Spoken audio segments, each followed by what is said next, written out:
Hey folks, Jessica here. So, today I want to talk about jewelry. Specifically jewelry in Granblue Fantasy, that is. So, rings and earrings. Rings are pretty old, they've been around for a while. You probably know where they're from, how they work, but we'll still talk about those. But earrings are newer. I actually forgot earrings actually existed until I was digging through characters' EMPs and saw the Aetherial Mastery thing again.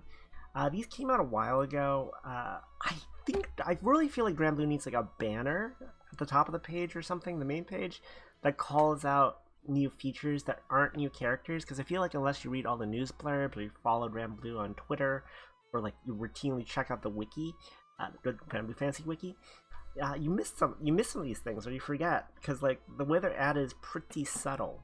So these are from the Six Dragon Impossible raids. Apparently you can get them as a drop. I've never actually seen them drop, but they might just be rare. You can definitely trade these jewels for them. These are the jewels from specifically the 6-man version of that raid. At the moment, I think these are only used, and check this if you're watching this video in the future. At the moment, I think these are only used to uncap the weapons from those raids, which are somewhat hit or miss. So they're fairly limited in uses outside of uncapping those weapons and getting earrings. That might change. It probably will change. So again, check if you're watching this in the future. But for now, like unless you really want to uncap all those, or if you've already uncapped the ones you want, then it probably doesn't hurt to get some earrings with these. So earrings, what are they? Earrings are technically part of this Ethereal Mastery system, which is very similar to the Overmastery system. So rings, which is also similar a bit to the EMP system, the Extended Mastery perks. And there's also the Awakening system. These are all relatively similar systems.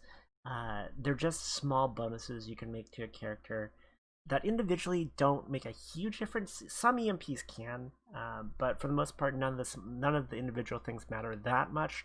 But cumulatively, if you do all the stuff, then it can be a pretty big difference over baseline for a character.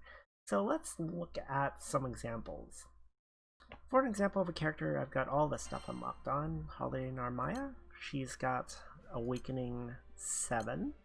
I did a video on Awakenings when they first came out. They did add a couple levels. These go up to 7 now instead of 5, so note that if you haven't looked at them recently. These are small incremental bonuses. The mats aren't too crazy at any level. They do add up if you try and do this for multiple characters, so keep in mind you should only do this for characters you actually really like or use. But yeah, they're small bonuses. They add up at the end, like 3000 attack, 1500 HP, 5% charge attack damage, 2% multi-attack, but they're not individually huge. EMP's normal cap on them is 18. Hers is 28 because she has a Perpetuity ring. As you can see, they're kind of battered all over the place because after getting important ones like I would say crits and anything with a cap in it, like the choices are not so great. So that's why I have a little bit everywhere. It's gonna really vary on which character we're talking about, though. Maybe I'll do a video on EMPs at some point. This is from the Overmastery bonuses from Ring, so if you hit use item, you can give them a ring. And I believe this is an Intricacy ring, though that attack bonus is kind of low. This might not be an Intricacy ring.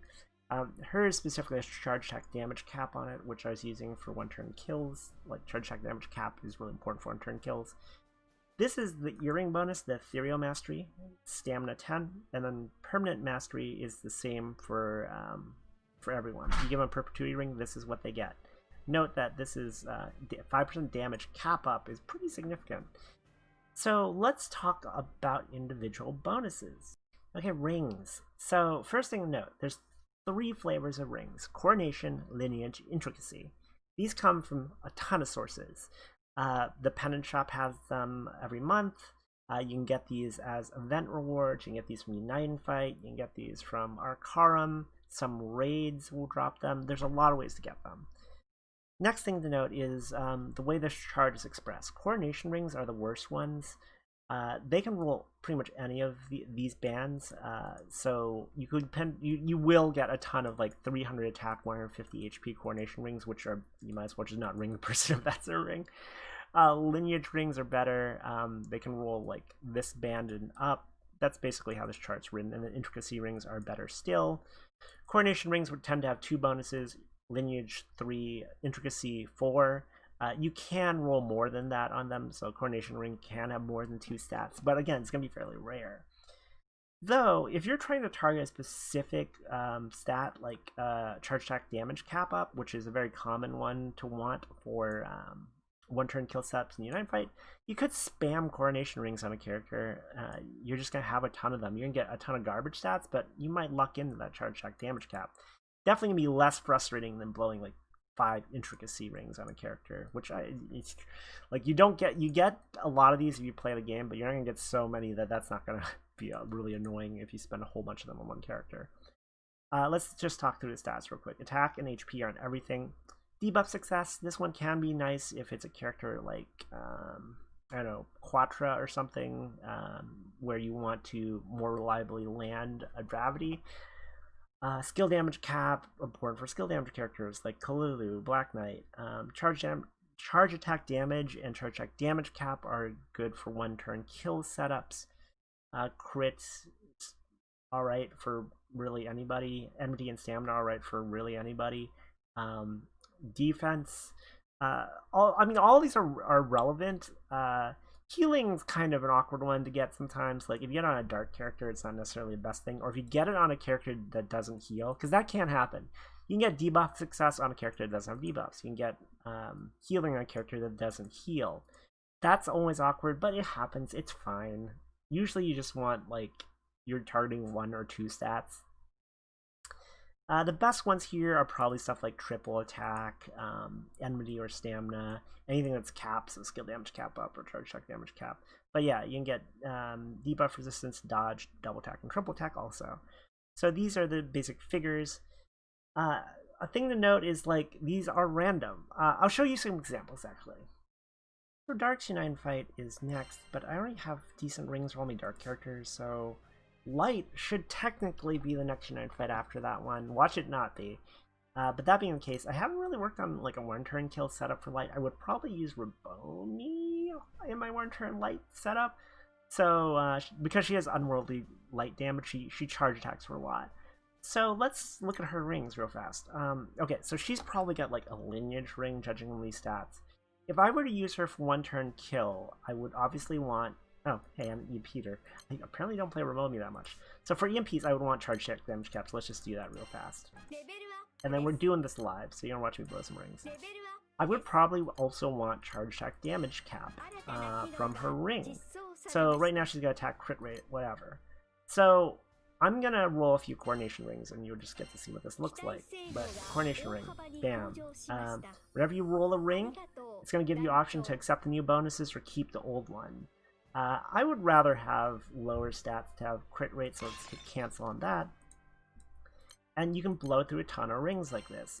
Note that I have like 75 coordination rings, so like they're not that big a deal to spend. No, I want a charge attack damage cap. Give me a charge attack damage cap. No, these are all garbage. This is what you should expect from a coordination ring, by the way. Let's roll a couple more, and then I'll do a lineage, and then I'll do an intricacy. I mean, this triple attack rate is nice to have, but man, like the stat bonuses on that are low. I would probably still rather have the triple, I guess. But yeah, like coordination rings, they're not gonna have great stats. Okay. Moving on from coordinations, let's do a lineage. Lineage will have 3 bonuses, and there'll be better stats in general. That's a pretty sizable increase in attack and HP. The double attack rate I don't really care about, but I'll probably take that. That's a significantly better ring. Let's roll 2 of those. Debuff success. Does Rabomi have any debuffs? I don't want that one. So let's roll 1 intricacy ring, because I would probably do this anyways for an Unite Fight. Not a big deal. So these get 4. Roll that. Man, that's pretty yikes. I don't know if she has debuffs or heals. That's a real bad ring, man. Okay, we're gonna roll. We're gonna roll 1 more lineage ring. I want to roll another intricacy. There we go. Charge attack damage cap. I will take it. That will be useful for Unite Fight. So that's how rings work. And then you can look at awakening cost. I might not have the materials, but let's awaken her. Do a couple awakenings. So like this is what awakening a character looks like. So as you can see, and they'll cost progressively more mats. I think I'm missing urns. It's gonna, yeah, okay, I'm missing urns. You can also use these gems if you've got those for them. So you need to farm some urns to do Rabomi. But yeah, that's what rings and awakenings look like. Let's talk earrings. Earrings are essentially the same thing as rings, except for they only give a bonus to one stat, though there are stats you can only get via earring. The main difference, though, is you're just not going to have as many of these. There's tons of places to get rings. Earrings only come from the 6-dragon impossible fight. In addition to that, while you can trade for them, you only trade for 3 a month, so they're just going to be more limited. I think I did get one of these from the Earth Proving Grounds. So expect to see more of these appear in events, but for now they're really limited. Also, another thing to note is, as you can see, Brimstone, Permafrost, Nightshade, Sunbeam, Jetstream, Brick Earth. These are all unique to their respective element. Like, you need a Sunbeam earring if you want to use one on Granblue, for example. So, one, they're more restrictive on who you can use them on, and then two, they're going to be rarer to have. So I wouldn't really expect you to continually spend these on the same character to roll the perfect stat, like a ring, like you just saw me do with a ring, for example. It's probably going to be more common that you use one of these on each of the characters on like the main team you usually run, and then if you still want to spend earrings, then you could try to roll for a perfect stat on somebody. Like, don't let me stop you. Throw infinite Sunbeam earrings at Granblue if, like, you know, she's also your favorite character. But yeah, keep that in mind. So let's look at the bonuses real fast. And these are easy to understand. They all have the minimum value it can roll and the maximum. It's a pretty large gap, by the way. 5% versus 12% is rather large variance. So double attack, triple attack, okay. Elemental attack up, elemental resistance. You can't roll those on rings. Stamina and enmity, always good. Supplemental damage, that's interesting one. Can't roll that on a ring. Crit, you can roll on a ring. Counter on dodge, counter on damage. You can't roll those on rings. I wonder how those actually work. I've not actually ruled that on characters, so I'm kind of curious. I think of these, the one that's most exciting to me, like, they're the ones that are always going to be good, right?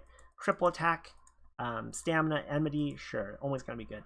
But supplemental damage looks potentially, like, kind of spicy, because what I mean spicy, look at this. Like, here's the chart of what it looks, what the bonuses are. So if you get a +5, it's a 10,000 damage, supplemental damage on an attack. That's decent. Like, that's not bad. But at +12, it's 24,000 damage supplemental. That's actually a pretty big bonus from something like this. So you could potentially get some pretty good results. Really briefly, Perpetuity rings. These will give the same bonus to whoever you spend them on. They will give 10 to the EMP cap for that character, so they'll go from 18 to 28 EMP you can spend on them. Honestly, a lot of characters you're going to really struggle to spend 28 EMP in a meaningful way. On a lot of characters you're going to struggle to spend 18 EMP in a meaningful way. Like, there's a ton of characters that just don't have really good EMP grids. There are a few, though, that have a higher density of really good EMP skills, so it's going to really depend on who you put it on. Plus 10% attack and plus 10% HP. The 10% attack is actually more significant than you would think because it's Perpetuity mod, which is a separate damage mod from all others. See my damage formula explain video if you want more of the rundown on how that works. And then plus 5% damage cap. That's probably the most significant bonus, in my opinion. So I can't stress this enough. Perpetuity rings are very limited. You only get them from the shop really for gold nuggets, and these are not a monthly restock. These are like gold bars, actually. You can get a finite number of them, and then after you've gotten them all, you can only get them when Cygames decides to put more in the shop, which is very infrequent. You can get them from cloud combinations from Private Ascendant, but I would say that's not the best use of those things, because those things are also exceedingly rare. Now, like I said, the damage cap up is probably the most significant part of these, so I would recommend you spend these on a damage dealing character, like a Predator, a Holiday Narmaya, even like 6 or something like that. I wouldn't spend this on like a character like, say, Altair, who's a very strong support character, but not really a character that's gonna be slamming into the damage cap all the time. Now, I can already hear someone furiously typing about how, like, waifu or husbando is the most important and only important factor in spending a Perpetuity ring because you're marrying your character and all that. one that's really weird to me. The whole marrying your character concept. It's a really common gacha game concept. Like if you play like Girls Frontline or Azur Lane, you literally marry your character, which is super freaking creepy to me because it's like, what if the character doesn't want to marry you? Well, if they don't want to get married, well, they're just not interested. Why are you gonna force yourself on them? Granblue's Perpetuity ring isn't technically marrying them. There's not a ceremony like in those other games, so we're off on a tangent. But yes, it's always been weird to me. So spend them how you want, but keep in mind they're super rare and they will benefit you the most if you spend them on a high damage character that is very strong in the meta. Okay, to wrap things up, I think I will spend an earring on air. You can hope with me for a good roll. By the way, if you don't know where these are, again, they're under Treasure Trade, and you have to go to the Power-Ups tab, and then change the filter so it's Mastery bonus items. And yeah, here are the earrings. I'm gonna grab a Sunstone earring while I'm here. Alright, let's go spend an earring on Vera. Sure, she deserves it. So use item. Ethereal Mastery. Select the earring. Let's see what we get. Counters on damage. That's an interesting one for Vera. Like, not the one I want, but that's an interesting one because Vera does have Aegis Merge, which allows her to sub for the whole team. So she can guarantee, like, she will be taking hits because she'll be taking on the whole team. So, you know, counter's not terrible on her. I'll let you know how it goes. I mean, again, not like the one I really want, but not a bad one. Also, it's plus 11%, and I believe hang on, let me check that. Yeah, the maximum, okay, the maximum is 17%, so never mind. Counters on damage, that's on the lower end, but that's fine. Let's talk about another character real fast. Or let's do another character real fast. Where are you, Predator? So, Predator, as I just said, is a very good target for all this stuff. I married my Predator. I gave my Predator a Perpetuity ring, and then all the rings. Let's see what she gets. So, Aetherial Mastery, Nightshade ring. Alright, so for Predator, I think, pretty clearly I would want, I think, supplemental damage. Let's see what we get. Let's do it. Triple attack rate. That's actually terrible for Predator. Here's the thing with Predator. She guarantees triple attacks. Like, she can't not triple. So triple attack rate's actually a completely dead skill on her. But at least she gets a nice pair of earrings. So yes, that's one I would want to reroll if I get around to farming more dark earrings. But yeah, you know, you win some, you lose some. Anyway, that's been the talk on jewelry, on rings, earrings, and then also a little bit on awakenings and EMPs. These, again, don't make a huge difference, but they're nice to have on a lot of characters. So if you got a favorite character, definitely consider improving them this way, especially if you use them a lot, especially if they're a damage dealer. Anyways, I will catch you guys in the next one. I hope you enjoyed this. Bye!